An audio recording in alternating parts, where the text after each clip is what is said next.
Hello, and very good morning to all of you. FIBH आपल्या second सेमिस्टरमध्ये social psychology बद्दल आपण एक एक मुद्दे हे डिस्कस करतोय. सामाजिक असं मानसशास्त्र जेव्हा आपण विचारात घेतो तेव्हा केवळ आपण आणि समूह किंवा सामाजिकताच इतकंच असं नाही. सामाजिकतेमधला अत्यंत एक महत्वाचा भाग म्हणजे आंतरवैयक्तिक, ज्याला इंग्लिशमध्ये इंटरपर्सनल असं पण म्हणतात. तर हे इंटरपर्सनल अट्रॅक्शन म्हणजे नेमकं काय, आंतरवैयक्तिक आकर्षण आणि त्याचा विशेषतः प्रेमाशी काय संबंध आहे, हे समजून घेणं हे सुद्धा सामाजिक अशा मानसशास्त्राच्या दृष्टीनं अत्यंत महत्वाचं आहे. आज अगदी थोडक्यात आकर्षण आणि प्रेम या संबंधी रॉबर्ट स्टर्नबर्ग यांनी जो प्रेमाचा सिद्धांत सांगितला आहे तो आज आपण बघणार आहोत.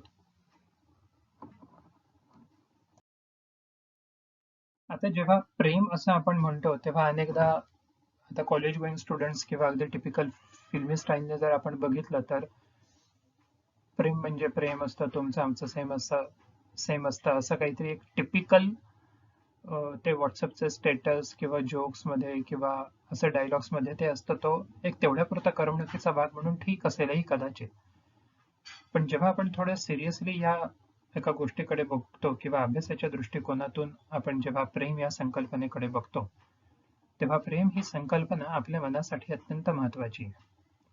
Love it is a essence of our life. आपल्या जीवनामध्ये जर प्रेम हे नसेल तर एक प्रकारे आपलं जीवन हे अगदी यंत्रवत असं होतं. अर्थात मग त्या प्रेमाचे शेड्स वेगवेगळे आहेत, त्या प्रेमाच्या बाजू पैलू हे सगळं वेगवेगळं आहे. आंतरवैयक्तिक आकर्षणाबद्दल जेव्हा आपण डिस्कस करतो तेव्हा साधारण 3 बाजू किंवा जो सिद्धांत रॉबर्ट स्टर्नबर्ग यांनी सांगितला आहे त्या 3 बाजू काय आणि कशा हे आधी आपण समजून घेणार आहोत. रॉबर्ट स्टर्नबर्ग यांनी संशोधनातून ही एक गोष्ट अशी मांडली की आंतरवैयक्तिक आकर्षण आणि प्रेम याच्यामधली एक बाजू म्हणजे आवड, ज्याला इंटरेस्ट असंही म्हणू. त्या दोन व्यक्तींमध्ये, स्त्री आणि पुरुष, मित्र-मैत्रीण किंवा काही वेळेस कपलमध्ये मैत्री असते, आवड असते एकमेकांविषयी. आणि ती आवड म्हणजे जसा आपला एखाद्या शाळेतला मित्र असतो किंवा कॉलेजमधला मित्र असतो त्या पद्धतीची ती आवड असते. म्हणजे तिथे ते शेअरिंग करतील, सांगतील, सगळं काही असं बोलतील, एकमेकांशी संवाद वगैरे साधतील, पण त्याच्यामध्ये जी एक प्रकारची अटॅचमेंट, कमिटमेंटला मराठीमध्ये बांधिलकी असं म्हणतात, आणि आणखीन कुठलीही ओढ अशी नाही, पण केवळ एक मैत्री आहे. म्हणजे आवडतं की ती एक व्यक्तीसोबत असली की छान वाटतं इतकंच. असेल तरी चांगलं आणि नसेल तरी एवढा काही फरक पडत नाही. अशा पद्धतीचं सुद्धा काही जणांमध्ये ते नातं हे असतं. दुसरी बाजू म्हणजे मैत्रीपूर्ण प्रेम. म्हणजे मैत्री तर आहेच आहे, पण त्याच्यात सोबत तिथे प्रेम आहे, ओढ आहे, एक प्रकारची आस आहे. आणि मैत्रीपूर्ण जे असं प्रेम असतं, स्टर्नबर्ग यांनी असं सांगितलं की इथे बांधिलकी, कमिटमेंट जी आहे ती जास्त काळ टिकणारी ही कमिटमेंट असते. की हो, ठरवलंय आपण की आपण सोबतच राहणार आणि काहीही करून आपण एकत्र हे यायचंच, ही एकमेकांविषयीची आवड आणि ओढ सुद्धा असते. पण प्रेम म्हणजे आवड आहे आणि ही बांधिलकी आहे. लग्नाच्या अनुषंगाने जर बघितलं तर यांच्यामध्ये शारीरिकतेला एवढं महत्व नसतं. शारीरिक संबंध हे प्रेम व्यक्त करण्याचं एक माध्यम झालं, ते एकमेव माध्यम नाहीये. म्हणजे शरीरानं तुम्ही किती जवळ आहात म्हणजेच तुमच्यामध्ये प्रेम आहे एक नवरा बायको म्हणून, असा काही त्याचा अर्थ होत नाही, पण तो एक महत्वाचा भाग नक्की आहे. तिसरा भाग असा असतो म्हणजे काही जोडपी अशी पण असतात की ते नावाला सोबत असतात पण त्यांच्यामध्ये ना आवड असते ना अटॅचमेंट असते आणि कुठल्याही प्रकारची जवळीक सुद्धा नसते. एकत्र बसतील, राहतील, जेवतील, झोपतील, सगळं काही करतील, पण जी ओढ, जी आवड आणि जी एक प्रकारची आपुलकी, आपलेपणा, की त्या व्यक्तीची काळजी घेणं, त्या व्यक्तीसोबत राहणं, त्या व्यक्तीला काय हवं, काय नको हे सगळं बघणं, स्वतःहून त्याच्यामध्ये इन्व्हॉल्व्ह होणं, असा भाग काहीच नसतो. मग त्याला त्यांनी एम्प्टी लव्ह किंवा रित प्रेम, रित म्हणजे रिकामं, असं सांगितलं. काही जणांचं असंही असतं की सोबत राहायचंय, हो फक्त सोबत राहायचंय. का बरं? तर काही असं कारण, त्यांना ठोस कारण काही सांगता येत नाही. का बरं एखाद्या व्यक्तीच्या सोबत राहायचंय? काही उद्देश असा काहीच नसतो. आणि जरी असेल तरी तो केवळ आणि केवळ शारीरिक वासना किंवा शारीरिक गरज भागवण्यासाठी म्हणून असतं. पण आतून त्या व्यक्तीविषयी खऱ्या अर्थानं काळजी असेल, खऱ्या अर्थानं ओढ असेलच, अशातलाही भाग नाही. म्हणजे शारीरिकतेसाठी जवळ येतील, पण बाकी एकमेकांना अडल्या नडल्याला काही उभं राहणं, सोबत करणं, एखादी व्यक्ती जर आजारी आहे तर जोडीदारानं मग त्या व्यक्तीला सोबत एक करणं किंवा त्या व्यक्तीची एकंदर सगळ्याच प्रकारची तशी काळजी घेणं, पण असं मात्र काहीच नसतं. केवळ शारीरिक सहवास हवा याच्यासाठी म्हणून अनेकदा सुरुवातीला किंवा जेव्हा अगदी पौगंडावस्थेमध्ये मुलं मुली असतात तेव्हा सुरुवात जी असते, अर्थात ते शारीरिक बदल एक एक होतात, मानसिक बदल होतात, म्हणून शरीरानं कदाचित ते आकर्षण वाटू शकतं. पण जर का लॉंग टर्मचा विचार केला, दीर्घकाळाच्या जीवनाचा जर का विचार केला, तर हे आकर्षण हे क्षणिक असं आकर्षण असतं. अशा आकर्षणावर आधारित जर एखादं नातं असेल, एखादी रिलेशनशिप जर अशी असेल, तर ती जास्त काळ टिकत नाही. आज ना उद्या मग तिथे काहीतरी हे वादविवाद किंवा एक प्रकारचा विसंवाद मग तिथे तयार होतोच होतो.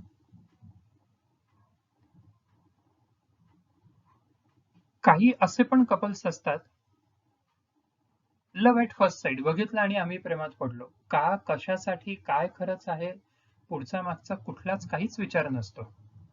लव्ह ॲट फर्स्ट साईट केवळ पुस्तकांमध्ये किंवा स्पेशली हिंदी पिक्चर मध्येच असतं. रिअल लाईफ मध्ये लव्ह ॲट फर्स्ट साईट वाली जोडपी दीर्घकाळासाठी ती यशस्वी आहेत अशी उदाहरणं अत्यंत कमी आहेत. कारण एक प्रकारची लस्ट एक असते, केवळ फिजिकल अट्रॅक्शन हे तिथे असतं, की त्याने तिला बघितलं आणि ती त्याला छान वाटली किंवा तिने त्याला बघितलं आणि मग ते एकमेकांच्या प्रेमात पडले. पण तिथे आवड, बांधिलकी, सोबत असणं किंवा काळजी घेणं, एकमेकांची मनं समजून घेणं असा भाग काहीच नसतो. म्हणून इथे जवळीकही नाही आणि इथे बांधिलकी किंवा अशी कमिटमेंट पण नाही. आणि काही जण तर इतके असे असतात की कल्पनावर आधारित त्यांचं प्रेम असतं. म्हणजे आपण जसं पिक्चर मध्ये बघितलं तसंच आपल्या बाबतीत पण व्हायला हवं असं काहीतरी डे ड्रीमिंग किंवा दिवास्वप्न बघणारे पण जोडपी किंवा मुलं मुली इथे असतात. प्रेमी युगल. मग मी किती वेळ तुझ्याशी बोललो, मग तू माझ्याशी किती वेळ बोलली, किंवा मी तुला कसं महागडं गिफ्ट दिलं, मग तू मला कसं गिफ्ट दिलं, एवढंच. पण त्याच्यामध्ये आत काही आणखीन खऱ्या अर्थानं ते प्रेम आहेच. खऱ्या अर्थानं ते दोघं एकमेकांना समजून घेतातच. खऱ्या अर्थानं ते दोघं एकमेकांना स्वीकारतातच, अशातलाही भाग नाही. ह्या सगळ्या वेगवेगळ्या प्रकारांमध्ये जर आपण बघितलं तर कुठली तरी एक गोष्ट आहे, पण एक गोष्ट मात्र अशी मिसिंग आहे. जीवनामध्ये दोन गोष्टींमध्ये आपल्याला समाधान असणं, आनंद असणं हे अत्यंत आवश्यक आहे. एक म्हणजे ज्या व्यक्तीसोबत आपण लग्न करतोय, ज्या व्यक्तीवर आपलं प्रेम आहे, त्या नात्यामधलं समाधान. आणि दुसरं मध्ये अर्थात जॉबच्या अनुषंगाने किंवा आणखीन वेगवेगळ्या गोष्टी पण एक एक मग तशा करिअरच्या अँगलनी हे एक आहे. पण आता सध्या सोशल सायकोलॉजीचा जर आपण विचार केला, इंटरपर्सनल अट्रॅक्शन, तर त्यातला एक अत्यंत महत्वाचा भाग म्हणजे उच्च प्रेम म्हणजे कुठलं, की ज्याला अधिक चांगल्या अर्थानं, परिपूर्ण नाही पण उच्च प्रेम, की जिथे एकमेकांविषयीची शारीरिक आणि मानसिक सुद्धा जवळीक आहे. सहवास केवळ शरीरानेच असायला पाहिजे अशातला भाग नाही, तर मनाने सुद्धा ती त्या दोन व्यक्ती या एकमेकांच्या जवळ असणं अत्यंत आवश्यक असतं, योग्य असतं. तर जवळीक वासना इथे हे नकारात्मकतेनं नाही, पण आधी जसं म्हटलं की प्रेम व्यक्त करण्याचं इतर अनेक माध्यमांपैकी एक माध्यम म्हणजे शारीरिक संबंध असणं. त्या अर्थानं वासना हा शब्द इथे आहे. म्हणून शारीरिक संबंध हे जोडप्यांमध्ये जे असतात त्याला एक वेगळं असं महत्व आहे. आणि सगळ्यात अत्यंत महत्वाचं म्हणजे वचनबद्धता, की इथून पुढचं जीवन आपण एकमेकांसोबत राहणार आहोत. ते एकमेकांसोबत राहायचं आहे ही दोघांचीही स्वाभाविक आतून इच्छा आहे. कुठल्याही प्रकारची तिथे जबरदस्ती नाहीये किंवा फसवणूकही नाहीये. जेव्हा ह्या तीन गोष्टी, जवळीक, वासना आणि हे वचनबद्धता, ह्या तीनही गोष्टी योग्य त्या प्रमाणात एकमेकांना पूरक अशा स्वरूपाच्या असतात त्या एखाद्या नात्यामध्ये, तेव्हा ते नातं, ते प्रेम हे खऱ्या अर्थाने खुलून येतं, उमलून येतं. नाहीतर बाकीच्या गोष्टी अशा असतात की ते असून नसल्यासारखं असतं. वैयक्तिक दृष्ट्या ती दोन व्यक्ती खूप चांगले असतील, पण they cannot work as a team in family, with family and even in society. मग एकाला एक आवडतं, एकाला एक आवडतं, आणि मग आणखीन वेगवेगळ्या गोष्टी. तर सोशल सायकोलॉजीमध्ये किंवा सामाजिक अशा मानसशास्त्रामध्ये ज्याला आपण प्रेम म्हणतोय, ज्याला आपण आकर्षण म्हणतोय, खरंच ते किती आणि काय कसं मनापासून आहे, आपल्या कोणत्या गोष्टीवर समोरची व्यक्ती आकर्षित झालेली आहे किंवा आपण समोरच्या कोणत्या गोष्टीवरती आकर्षित हे झालेलो आहोत आणि काय कसं हे समजून घेणं अत्यंत महत्वाचं. मग थोडक्यात जर आता पुन्हा हे कन्साइज करण्याचा प्रयत्न केला तर तीन महत्वाच्या गोष्टी ह्या सिद्धांतामधून आपल्याला समजतात. पहिली म्हणजे आवड. त्या जोडप्यामध्ये एकमेकांविषयीची आवड असणं आवश्यक आहे.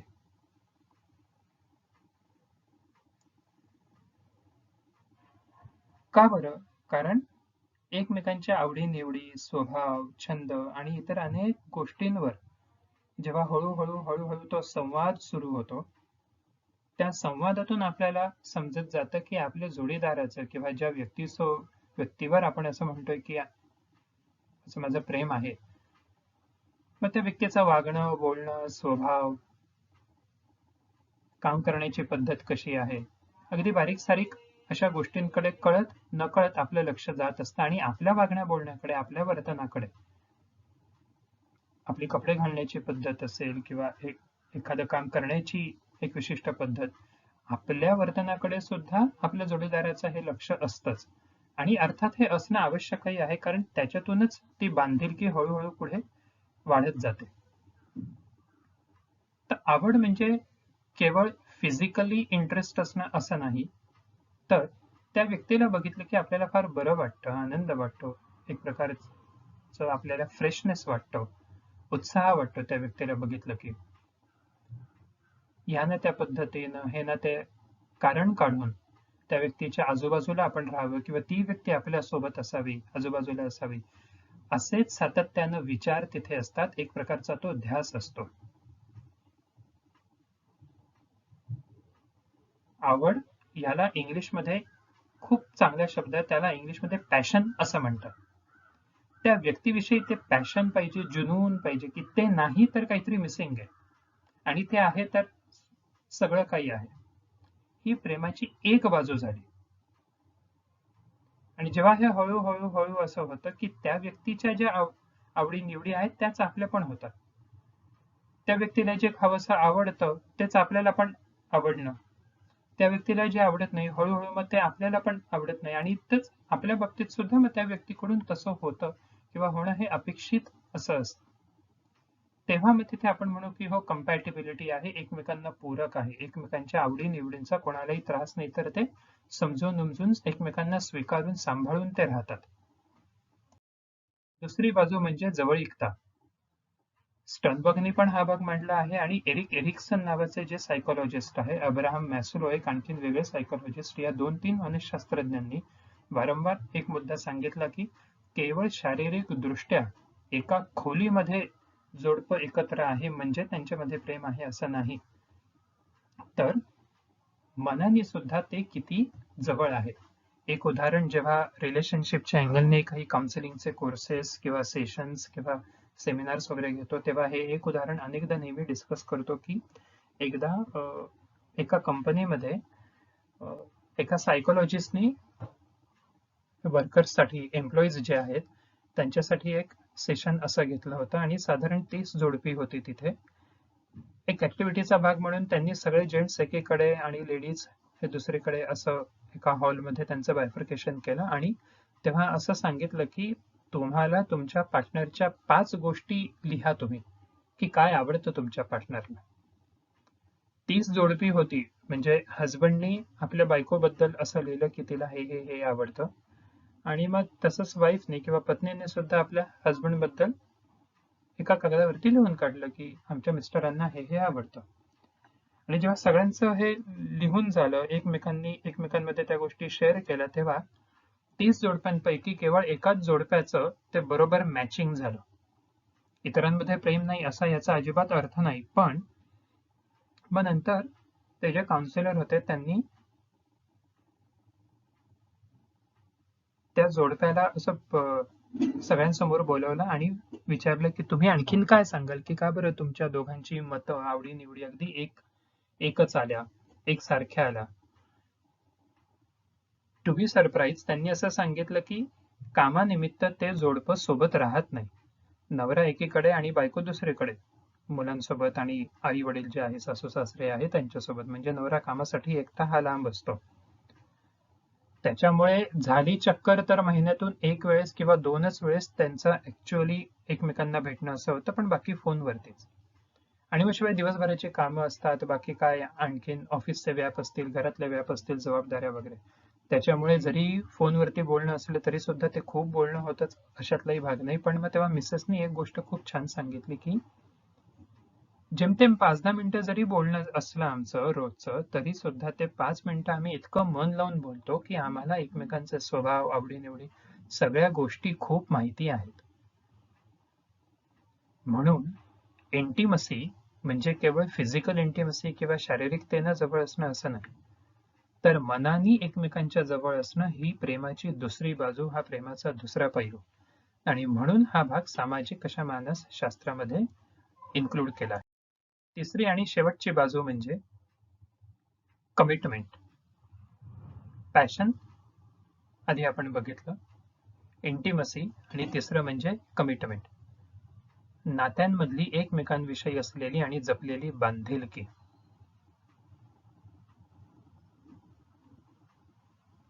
म्हणजे काही जोडप्यांना जर असं विचारलं किंवा काही असं मुलामुलींना विचारलं की तुमचं एकमेकांविषयी खरंच प्रेम आहे का, तर ते हो म्हणतात. आणि मग जर विचारलं की समजा जर आई वडील नाही म्हणाले तर त्यांचं उत्तर हे असतं की नाही, पण आमचं तर इतकं ठाम ठरलेलं आहे की आम्ही आई वडिलांचा विरोध नाही करणार, पण आई वडिलांना आम्ही पटवून देऊ, पण आम्ही एकत्र येऊ आणि आम्हाला खात्री आहे की आम्ही आमच्या आई वडिलांना कन्व्हिन्स करू शकतो. असं अगदी समजूतदारपणे जबाबदारीनं ते उत्तर देतात. असं नाही की जमलं तर जमलं, मग नाही झालं तर नाही झालं, किंवा पळून जाऊ, अमुक करू तमुक करू. हे काही गोष्टी जे म्हणजे पिक्चरमध्ये दाखवतात त्या सगळ्याच तशाच असतात अशातलाही भाग नाही. खऱ्या आयुष्यात काय असतं आणि जे पिक्चरमध्ये दाखवतात ते काय असतं याच्यामध्ये अनेकदा तफावत असते. म्हणून नात्यांमध्ये एकमेकांविषयी असलेली आणि ती जपली जाणारी अशी बांधिलकी फार महत्वाची. मग ती बांधिलकी नेमकी कशी बरं तयार होते, जेव्हा केवळ नवरा बायको किंवा गर्लफ्रेंड बॉयफ्रेंड ह्या टिपिकल रिलेशनशिप इतकंच न बघता त्याच्याही पलीकडे मित्रत्वाच्या नात्यानं जेव्हा ते नवरा बायको एकमेकांशी संवाद साधतात, एकमेकांना समजून घेतात, एकमेकांना त्यांचे जे काही गुणदोष असतील, असंही नाहीये की कुठल्याही नवरा बायकोमध्ये वादविवाद होत नाही किंवा भांडणं होत नाही, पण ते झाल्यानंतर तिथल्या तिथे ते सोडून देणं. काल भांडण झालं, एक झालं, संपला विषय. आजचा दिवस नवीन आहे, आज पुन्हा एकत्र येऊन आनंदानं एकमेकांशी संवाद साधणं.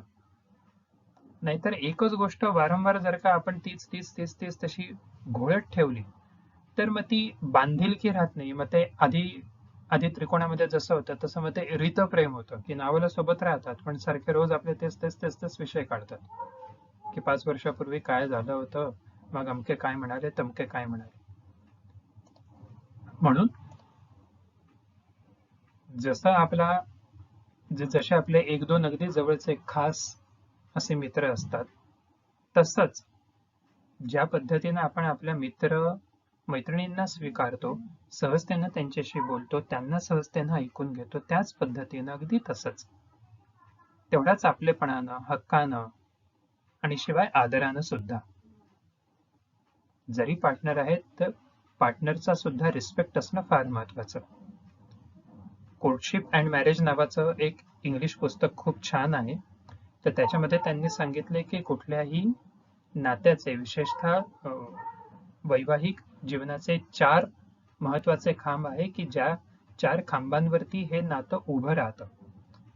तर एक कारण म्हणजे लव्ह, रिस्पेक्ट, ट्रस्ट आणि इंटिमसी, म्हणजे प्रेम, आदर, विश्वास आणि जवळीकता. ह्या 4 गोष्टी जर त्या नात्यामध्ये असतील तर ते नातं खऱ्या अर्थानं विकसित होत जातं, खुलत जातं. आणि म्हणून बांधिलकी म्हणजे स्वीकारलंय ना आता आपण, मग ते आनंदानं स्वीकारणं. उगाचच आता आहे मग काय आता करावं लागेल, मग काय आता तसा नाईलाज आहे, काय सोडू शकत नाही किंवा धरू शकत नाही. मग काही जणांचं असं होतं की दे लॉक इन रिलेशनशिप, की रिलेशनशिप हे ब्रेक पण करता येत नाही आणि इथून पुढे काही आणखी डेव्हलप होतंय अशातलाही भाग नाही. मग आता आहे तर आहे, चाललंय तसं चालू द्या. अशा जर का नकारात्मकतेनं किंवा निगेटिव्ह माइंडसेट मधून जर ते कपल असेल तर ते मग तिथे आकर्षण नाही. जो एक आपला महत्वाचा विषय आहे की आंतरवैयक्तिक आकर्षण, एकमेकांविषयीचं आकर्षण कधी वाटणार, जेव्हा ते एकमेकांना स्वीकारतील, समजून घेतील, एकमेकांच्या सोबत असतील, एकमेकांच्या सुखदुःखामध्ये एकमेकांची साथ देतील, सहजतेनं ते आपलं मन व्यक्त करू शकतील, तर ते आंतरवैयक्तिक आकर्षण हे विकसित होतं आणि मग अर्थात ते जे प्रेम खुलतं ते एका वेगळ्याच उंचीचं असतं. आणि म्हणून केवळ सोबत असणं किंवा गिफ्ट कसं दिलंय किंवा स्पर्श कसा आहे आणि आवडीनिवडी चुका ह्या गोष्टी तर झाल्याच, पण ह्या सगळ्या गोष्टींकडे किती समजूतदारपणे, परिपक्व म्हणजे आपली मॅच्युरिटी काय आहे. रिलेशनशिपमध्ये मॅच्युरिटीला फार महत्व आहे. स्वतःला आणि आपल्या जोडीदाराला अनकंडिशनली आपण कसं ऍक्सेप्ट करतोय, विनाअट स्वीकारणं, ही खऱ्या अर्थानं प्रेमाची सर्वोच्च अशी पायरी आहे आणि भक्कम बाजू आहे, इतकं नक्की.